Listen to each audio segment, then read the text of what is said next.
Olá, tudo bem? Vamos para mais um estudo reverso da nossa semana de estudos. E nessa semana a gente está vendo Saúde da Mulher, Sinais Vitais e Decreto 7.508.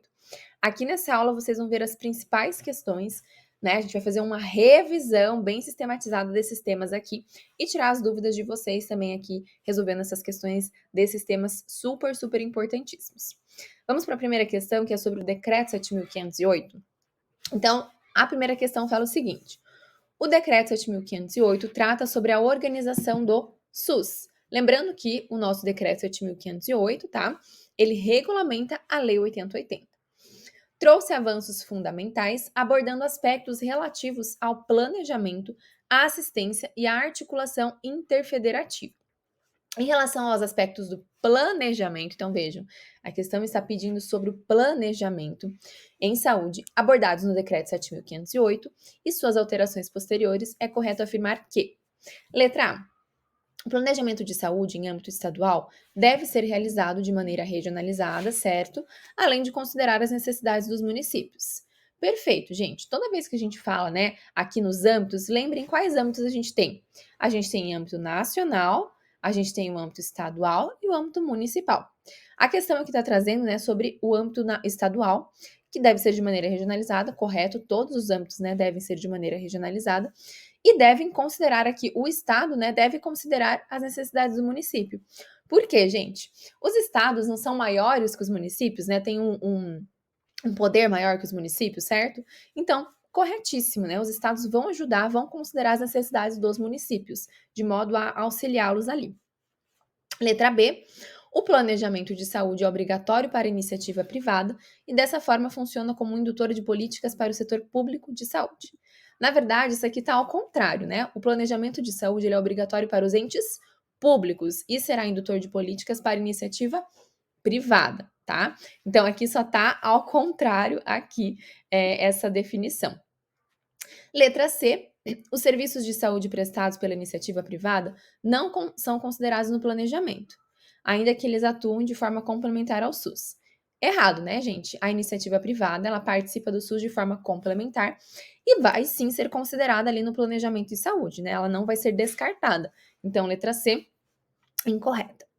Letra D. O planejamento em saúde deve ocorrer de forma descendente e integrada. Não, é sempre de forma ascendente, do nível local até o nível federal. Então, incorreta a letra B, porque trocou aqui as partes. Letra E. Os conselhos estaduais de saúde são responsáveis por estabelecer as diretrizes a serem observadas na elaboração dos planos de saúde de acordo com cada região. Vejam, gente, ele está trazendo sobre os conselhos estaduais e não, é o Conselho Nacional de Saúde. Então, o que diz lá no nosso decreto 7.508, tá? O Conselho Nacional de Saúde estabelecerá as diretrizes a serem observadas na elaboração dos planos de saúde. Então, é Conselho Nacional e não estadual, de acordo com as características epidemiológicas e da organização de serviços, tá? Em todos os âmbitos ali. Trouxe dos entes estaduais e não é nacional, os conselhos, o conselho, né? Nacional, ok? Próxima questão. Questão 2. Após exposição a uma situação de risco para infecção sexualmente transmissível, um jovem procura o Centro de Testagem e Aconselhamento, CTA, para atendimento. Considerado um serviço especial de acesso aberto no contexto das redes de atenção à saúde, é correto afirmar que o CTA. Letra A. É um serviço de atenção terciária? Não. Letra B. Deve ser referenciado pela atenção primária? Não, né? Tanto a primária, a secundária, todos os âmbitos ali podem referenciar esse paciente de acordo com o local, né, onde ele for atendido pela primeira vez. Letra C, é uma das portas de entradas do SUS. Sim, perfeito. Vejam que ele está trazendo aqui, ó. É um serviço especial de acesso aberto. Se é um serviço especial de acesso aberto, é uma das portas de entrada do SUS. Letra D, tem acesso restrito à população LGBTQIAP+. Não, não é restrito, né? Letra E, tem o atendimento vinculado ao cadastro nas equipes de saúde da família. Então, vejam, trouxe aqui para vocês quais são as portas de entrada. Atenção primária, né? Nossa principal porta de entrada aqui. Atenção de urgência e emergência. Atenção psicossociais. psicossocial e os especiais de acesso aberto. Lembrem do AUP. AUP. AUP. Lembrem do AUP aí para vocês não esquecerem do que são as portas de entradas. AUP. Então, atenção primária, urgência, emergência, psicossocial e especiais de acesso aberto. Então, o CTA, que é o nosso centro de testagem, é um serviço especial de acesso aberto. Portanto, ele é considerado aí uma das portas de entrada do SUS. Perfeito. Nossa questão 2, então, letra C. Vamos para a questão 3. O Decreto 7.508 regulamenta alguns aspectos da Lei 8080, de 9 de setembro de 1990, entre eles a organização do SUS, o planejamento da saúde, a assistência à saúde e a articulação interfederativa. No capítulo 2, o decreto trata da organização do SUS. Vejam que na primeira questão a gente também fez, que era sobre o decreto, e trouxe mais sobre o planejamento. Aqui nessa questão 3, está pedindo mais sobre a organização. Em relação a este capítulo, é correto afirmar que a. As regiões de saúde serão instituídas pela União em articulação com os municípios, respeitadas as diretrizes pactuadas na Comissão Intergestores vinculada ao Ministério da Saúde e ao Conselho Nacional de Secretárias Municipal de Saúde, CONASENS. Por que a letra A está errada, gente? Vejam, ele falou aqui, né, das regiões de saúde serem instituídas pela União em articulação com os municípios. Mas está esquecendo de alguém aqui, certo? Está esquecendo do Estado, dos estados. Lembrem que a gente tem os 3 âmbitos, né? A União, os estados e os municípios. Então, a letra A está incorreta porque não é a União com os municípios, mas sim os estados, né, em articulação com os municípios. Letra B. As redes de atenção à saúde estarão compreendidas no âmbito de uma região de saúde ou de várias delas, em consonância com diretrizes pactuadas nas comissões intergestores, sendo definido pelos entes federativos os limites geográficos, a população usuária das ações e serviços, o rol de ações e serviços que serão ofertados e as respectivas responsabilidades, além dos critérios de acessibilidade e escala para a programação de serviços. Perfeito, gente. Lá no artigo 7º é exatamente o que traz isso para nós. As RAs, né, estarão compreendidas no âmbito de uma região de saúde ou de várias delas, em consonância com as diretrizes que são pactuadas nas comissões intergestores. Lembrando, quais são as comissões que a gente tem? Tem a comissão intergestores tripartite. Tripartite é o quê? Estados, municípios e União, né? Os 3 aqui. Bipartite, que são o quê? Estados e municípios, e a CIR, que são as comissões regionais. Então, às vezes vocês têm essa dificuldade de compreender essas comissões intergestores, mas eu sempre faço questão de trazer para vocês quais são elas, para que vocês não se confundam, tá? CIT, CIB e CIR. CIT, né, no âmbito maior, no âmbito federal, a CIB no âmbito estadual e a CIR, que é regional. Então, exatamente isso. E aí, os entes federativos, quais são os entes federativos? São os nossos 3, né? Definirão os seguintes elementos às regiões de saúde: seus limites geográficos, a população usuária das ações e serviços. Então, qual o limite geográfico ali que a gente vai ter essas redes? A população usuária, né? Todo mundo que está usando as ações e serviços.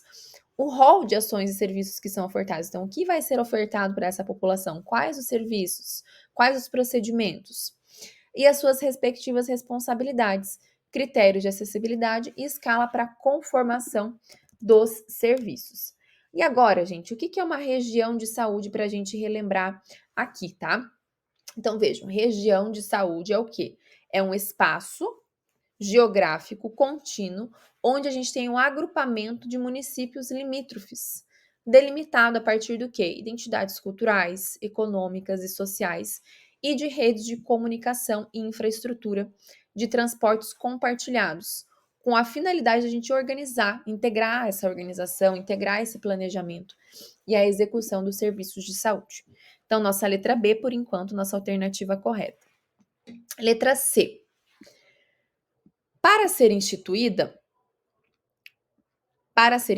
a região de saúde deve conter obrigatoriamente e, no mínimo, ações e serviços de atenção primária, urgência, emergência e atenção ambulatorial especializada e hospitalar. Então, vejam só, gente, o que está errado aqui nessa alternativa?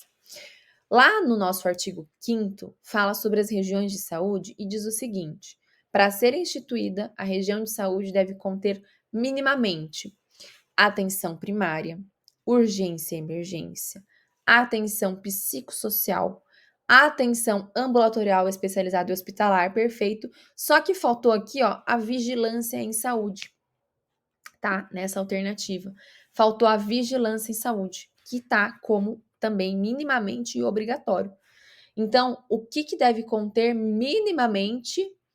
Atenção primária, AP, urgência, emergência, U. Então, A, U, o P de psicossocial, a atenção ambulatorial especializada, mais um, né? Ambulatorial especializada e a vigilância, o V, por último, tá? Então, faltou aqui a vigilância em saúde. E a letra D, os serviços de atenção hospitalar e os ambulatoriais especializados, entre outros, de maior complexidade e densidade tecnológica, não precisam ser referenciados? Claro que precisam, né, gente? Faz parte aí da rede de atenção à saúde, então errado. E letra E, não poderão ser instituídas regiões de saúde interestaduais? Claro que não, podem ser instituídas sim. Então, nossa alternativa correta da questão 3 ficou a letra B. Questão 4. Agora a gente vai entrar aqui nas fases do parto. Vamos entrar na parte de saúde da mulher, vamos ver aqui o que mais cai nesse conteúdo aqui, nesse tema. Em relação às fases que compõem os períodos clínicos do parto, é correto afirmar que: letra A fase latente se inicia logo após a saída da placenta ou dequitação. Finaliza-se quando se percebe a involução uterina na altura da cicatriz umbilical. Vamos lá, tá incorreta, tá? Por quê, gente? O período de dequitação, ou terceiro período, ele vai se iniciar após a expulsão fetal e ele vai terminar após a saída da placenta pela vagina. E aí a gente tem quais são os períodos, né? A gente fala lá o D, o E, o D e o G, né? O D de dequitação, o E de expulsão, o outro D, né, que a gente tem aqui. Vamos agora para a questão 4, entramos agora no conteúdo de saúde da mulher, e a questão 4 traz o seguinte: em relação às fases que compõem os períodos clínicos do parto, é correto afirmar que, antes da gente iniciar, vamos relembrar quais são os períodos clínicos que a gente tem aqui? Eu gosto sempre de falar para vocês, né, para trazerem os mnemônicos. Lembrem do D, do E e do G, do DET, né? Do D de G, a gente tem, né, a parte do parto aqui. O D, né, dilatação primeiro. Segundo, expulsão. E o último, dequitação, ou que a gente fala de secundamento. E o G, que é o período de Greenberg. Então, D, E, D, G, para vocês relembrarem aqui das fases clínicas do parto. Letra A. A fase latente se inicia logo após a saída da placenta ou dequitação. Finaliza-se quando percebe a involução uterina na altura da cicatriz umbilical. A letra A está incorreta porque o período de dequitação, ou terceiro período, então lembram D, E, D, G, o D, primeiro, dilatação, primeiro a gente tem a dilatação, segundo, expulsão e o terceiro, dequitação. Ele vai se iniciar após a expulsão do feto e após, né, e ele termina após a saída da placenta pela vagina. Então, essa parte aqui que falou, né? A letra A falou da dequitação, está incorreto porque é após esse tempo. E o período de Greenberg é o quarto período que ocorre na primeira hora após o parto. Objetiva, né? A parada do sangramento genital. Letra B. A fase latente se caracteriza pela percepção de contrações uterinas regulares. Perfeito. Pode ir até aproximadamente 3 a 5 centímetros de dilatação quando se inicia a fase ativa. Correto. A fase latente, ela vai se iniciar, né, ali com 2 a 3 centímetros de dilatação até os 4 centímetros. E ela se caracteriza, né, pela melhor eficiência aqui das contrações, com o quê? Vai ter aumento da coordenação dessas contrações, aumento da duração e intensidade, e vai modificar os elementos cervicais, além da dilatação, que se faz ali na velocidade de 0,35 centímetros hora. Portanto, essa fase ela tem uma duração média de 8 horas e ela pode ser considerada prolongada quando ela se estende por mais de 20 horas. Essa fase também se caracteriza pela percepção de contrações uterinas regulares, que foi o que falou aqui, né? Contrações uterinas regulares, a letra B falou, perfeito, né? E que pode ir perfeitamente aproximadamente 3 a 5 centímetros de dilatação quando se inicia a fase ativa. Olha só que interessante, vocês já podem criar o flashcard de vocês aí. Quando se inicia a fase latente do parto? Aí você, como se caracteriza, né? Flashcard pode ser assim: como se caracteriza a fase latente do parto? Resposta: pela percepção de contrações uterinas regulares, pode ir até 3 a 5 centímetros de dilatação quando se inicia a fase ativa. Ó, perfeito, um flashcard montadinho para vocês. Letra C. A fase ativa ou expulsiva se caracteriza pela insinuação da cabeça do feto através da entrada pélvica. Vejam, a fase ativa, a gente tem o quê? Dilatação do colo, cabeça do bebê visível, contrações de expulsão ou expulsão, né, ou esforço materno ativo, após a confirmação da dilatação completa do colo do útero, na ausência das contrações de expulsão. Então, já coloquem aí. O que é a fase ativa, tá? Vocês já vão escrever aí. Fase ativa. Resposta no flashcard. Dilatação total do colo, cabeça do bebê visível e contrações de expulsão ou esforço materno ativo após confirmação da dilatação completa. Ok? Então, letra C é errada. Letra D. A dilatação do colo uterino de pelo menos 5 centímetros com contrações regulares, ritmadas e dolorosas até o completo apagamento é a fase de Greenberg ou de dectação. Lembram que a gente falou, tá, gente? A terceira fase, que é a dectação, o bebê já nasceu, tá? Por quê? Primeira fase, dilatação. A segunda é expulsão. Então, o bebê já nasceu, não faz sentido, né? A letra D tá falando aqui que a dilatação é a terceira fase, que é a fase de Greenberg, dectação. Não, tá?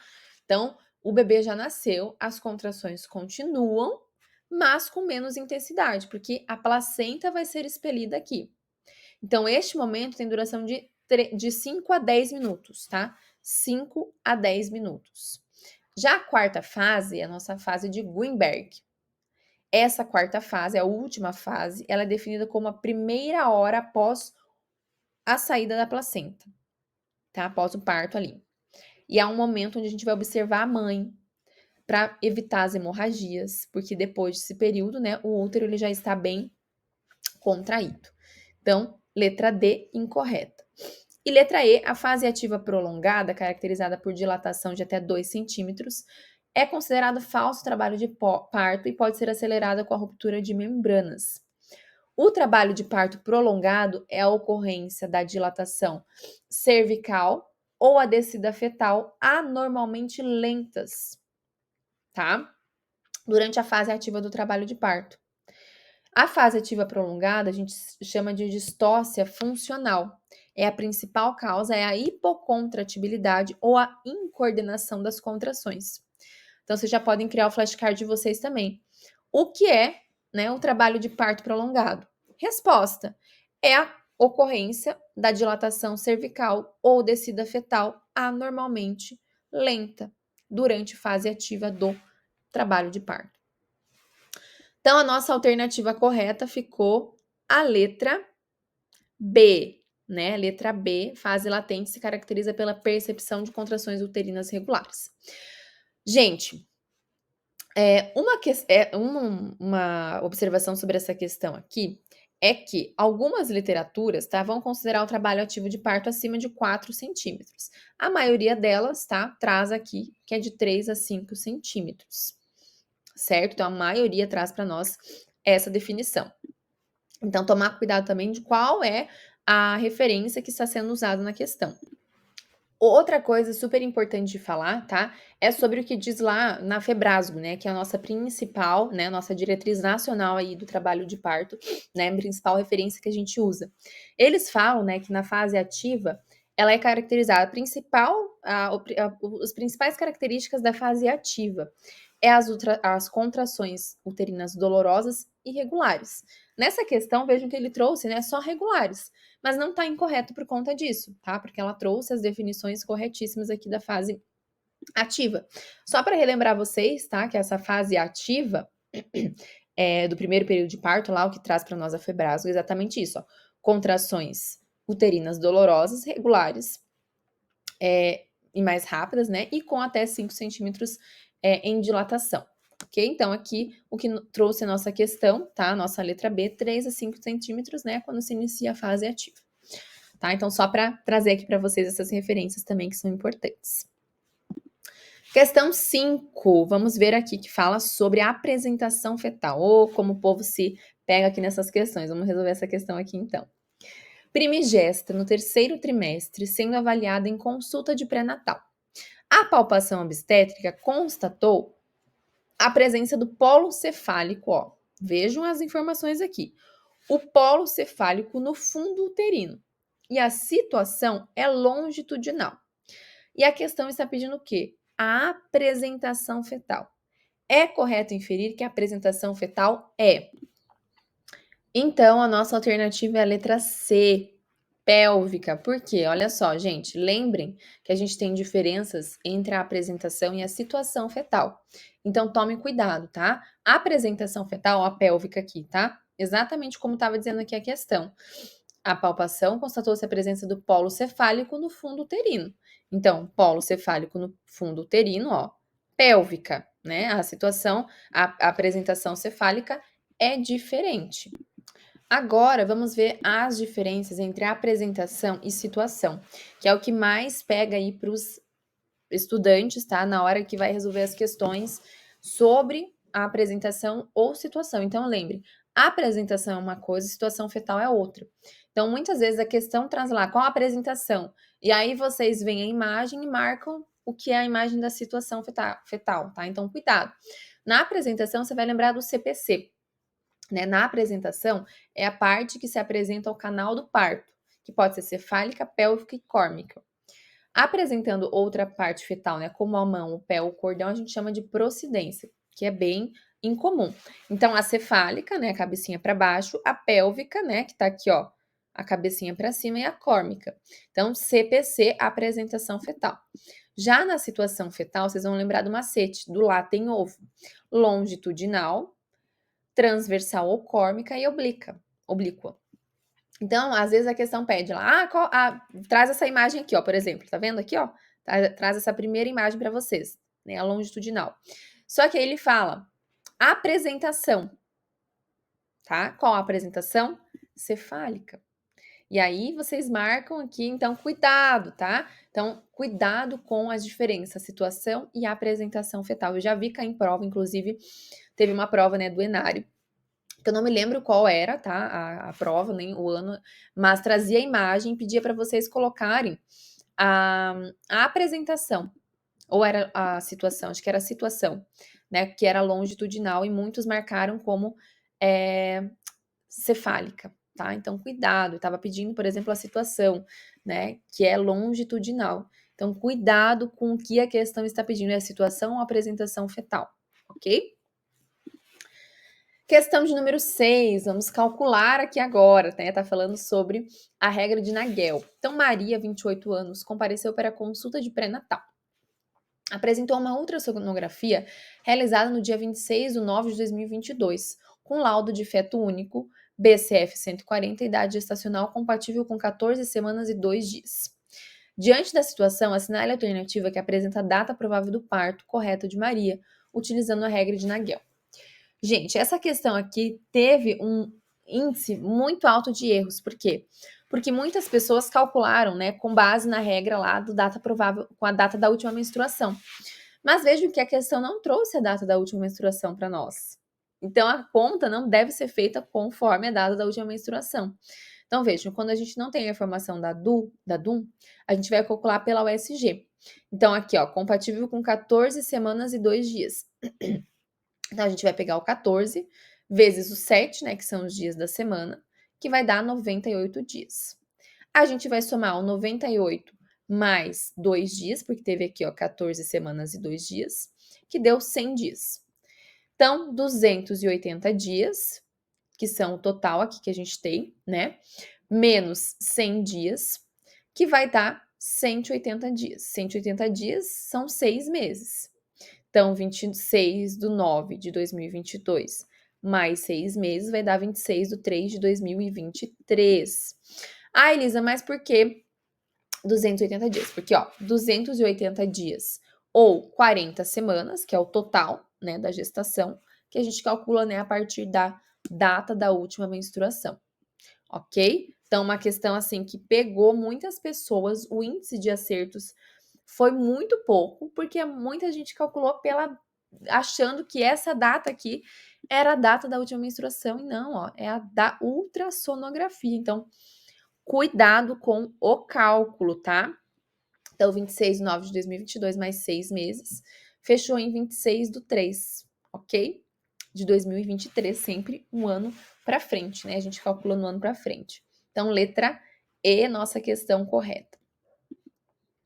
Questão 7, agora entrando aqui nos sinais vitais e sempre trazendo para vocês questão aqui dos ritmos, né, respiratórios, que são muito cobrados. E a questão diz o seguinte: o ritmo respiratório caracterizado por frequência e profundidade da respiração aumentada, causada pela cetoacidose diabética. Gente, qual é a respiração que traz pra gente a cetoacidose diabética? Qual é? Qual é essa respiração, gente? É a nossa respiração de Kussmaul, tá? Que é caracterizada aqui pela cetoacidose diabética.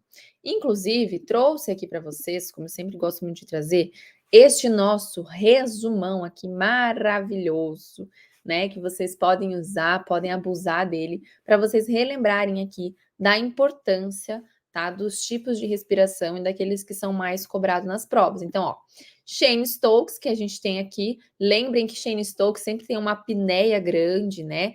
A gente respira em ciclos que aumentam e diminuem a profundidade com o período de apneia. Então, Cheyne-Stokes tem essa apneia maior, tá? E aqui, ó, nossa respiração de Kussmaul, que é a nossa resposta, é uma inspiração profunda seguida de apneia e expiração suspirante. Eu sempre falo, porque as imagens, né, do Kussmaul geralmente são quadradas, né? São assim as imagens, geralmente, porque a gente tem essa respiração aqui suspirante, né? Aqui a gente lembra que é nos casos de coma diabético, né, cetoacidose diabéticas, no diabetes tipo 1, que a gente tem esse tipo de respiração. E a respiração de Biot, que são respirações superficiais durante 2 ou 3 ciclos, seguidas por um período irregular de apneia. Então vejam que a apneia aqui, ó, né, do Biot, ela tem esses períodos irregulares. E a respiração, né, a imagem, ela sempre vai ser a mais desordenada. Muita gente confunde com a Cheyne-Stokes, mas lembrem, Cheyne-Stokes sempre tem essa apneia maior, gente, sempre. A de Biot, ela tem uma respiração, ó, que é irregular. A apneia pode ocorrer aqui, pode ocorrer lá mais para frente, então ela é irregular. A imagem sempre vai ser assim, bem doida, tá? Respiração de Biot, a imagem é doida, lembrem disso, tá? Que vocês nunca mais vão esquecer nas questões de vocês. E a nossa questão 8, que na verdade é a questão 9 do material, eu quis trazer para vocês por conta da imagem, né, aqui sobre os padrões respiratórios, e fala o seguinte, ó: as imagens a seguir apresentam alterações do ritmo respiratório, traduzindo o traçado que pode ser observado na dinâmica desses padrões. Quanto aos traçados apresentados, são eles respectivamente. Então vejam só, o que vocês marcariam aqui nessa questão de acordo com a imagem e o que está pedindo em cada questão. Na primeira imagem, vejam o que a gente tem aqui, ó. É uma respiração dispneica, né? É uma respiração dispneica, nenhum dos ritmos lá que a gente viu anteriormente, é uma respiração dispneica. Então, a dispneia. Então, a gente já pode aqui desmarcar a letra B, a letra D e a letra E, né? Certo? Então, a gente já desmarcaria essas questões, essas alternativas. Taquipneia não pode ser, porque a respiração ela estaria um pouco mais desordenada aqui, tá? A letra B, vejam só, gente, o tamanho aqui, ó, da apneia que a gente tem. Estão vendo, ó? Que respiração que é essa, com essa apneia grandona aqui? É uma respiração de Cheyne-Stokes. Lembrem desse período de apneia, é uma respiração... Parou, né? Apneia grande. Então, sempre vai ser a Cheyne-Stokes. Então, vamos já tirar aqui, né, as outras, Kussmaul. A gente já tem a resposta aqui, né, olhando só a B. A letra C, olhem só a desordenação dessa respiração, gente. Olhem só como tá desordenado, tá vendo? Lembra que eu falei qual a respiração que é maluca aqui, que a gente viu anteriormente? Ó, vamos voltar. Respiração maluca, olha aqui a imagem, ó. Respiração de Biot, é maluca, ó a apneia aqui desordenada, tem apneia aqui, tem apneia aqui, tem uma apneia maior aqui, tem uma outra apneia aqui. Então, desordenada, maluquíssima, é a nossa respiração de Biot. E a última, olha só, qual é, gente? A nossa última aqui, ó. Lembram que o Kussmaul ela é quadradinho, que é uma inspiração profunda seguida de apneia e expiração suspirante, ó.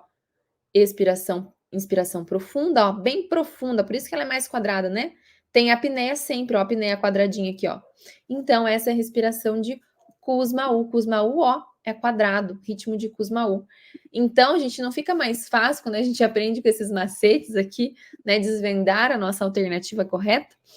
Então, ficou a letra A, Dyspneia, Cheyne-Stokes, Biot e Kussmaul pelas nossas imagens. Desejo a todos vocês bons estudos, que esse material ajude vocês aí a revisar também bastante, né, os nossos temas aqui de saúde da mulher, de sinais vitais e de decreto 7.508 da parte do SUS. Um beijo e até a próxima semana.